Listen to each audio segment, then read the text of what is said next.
He has everything from multiple DWI convictions and battery charges to traffic violations. Now, a repeat drunk driver is finally off the streets of Albuquerque. But he nearly got away. News 13's Katie Kim is live in the Newsplex to explain. Kim, 47-year-old Salvador Hernandez sits in jail facing even harsher penalties. He learned he couldn't outsmart an officer. It should have been a routine DWI arrest. We actually seized the car because it's his 8th time that he's been arrested for DWI, and he's driving on a revoked license. One of Lieutenant Jan Olstad's officers, Andrew Cook, arrested 47-year-old Salvador Hernandez on January 19th outside Hernandez's ex-girlfriend's house in northeast Albuquerque.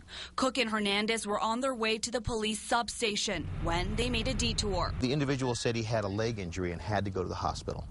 We didn't see any leg injuries, but because of the claim of that injury, we have to treat that as legit. Police say Hernandez then escaped and fled from UNM Hospital. He has a history of drunk driving arrests and convictions. When he walked away, he was telling Officer Cook, "I'm walking away from all of this." That's when things turned personal for Officer Cook, and he issued a warrant for Hernandez's arrest. He knew at some point the runaway suspect would return to his ex-girlfriend's house, and that's exactly where he caught him 3 days later. If this guy didn't have bad luck, he'd have no luck whatsoever, because literally 5 minutes after Officer Cook came back to the house where he originally arrested the individual and originally towed his car, the individual came driving up again. Officers arrested Hernandez again and seized another car, then booked him on a $100,000 bond. Police say he'd have a $2,500 bond if he hadn't run away.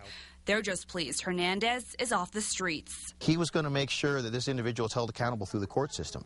You know, it all boils down to making choices. The individual made a bad choice by driving drunk. He made a second bad choice by walking away from the hospital. He made a third bad choice by driving past the officer again. Lieutenant Olstad says Hernandez, if convicted, faces up to 18 months in prison for this latest DWI arrest. Back to you. Okay, thanks, Katie. Now, Hernandez is still behind bars this afternoon, facing charges of felony DWI and driving with a revoked license. Police say they are not going to charge him with the escape.